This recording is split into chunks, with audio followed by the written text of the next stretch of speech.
All right, Alexis, thank you for that. Indiana welcoming a new governor today. We were there for his inauguration and caught up with a few locals in attendance.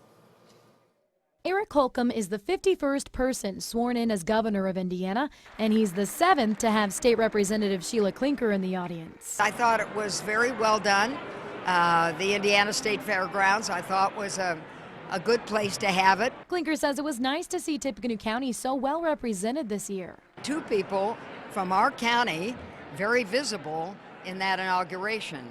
And certainly Justice Rush did a great job, and Mitch Daniels was mentioned several times, not only as governor but the president of Purdue. Governor Holcomb spent a decade working under Daniels. I have to be honest, I didn't foresee this happening. Who could have? It was the product of some rather improbable events, but he's really ready for the job, and I'd like to think that the years that he worked in our team had a little something to do with that. Klinker is excited about Holcomb and Crouch's willingness to fix the state's infrastructure. I think maybe talking about the gas tax going to roads rather than the general fund is a very, very smart endeavor.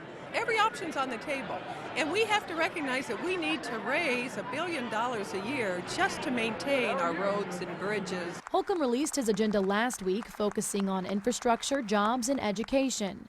Klinker says she agrees with most of it, but does not think his request to replace the state superintendent with an appointed Secretary of Education is a good idea. It really should be still an elected office, and I know it's difficult in many ways to have maybe one party in that position and the other party maybe in leadership in the state, but in essence I think maybe that's a good thing because you get different ideas. At the end of the day, people hold the governor responsible for education as well as for all other issues in the state.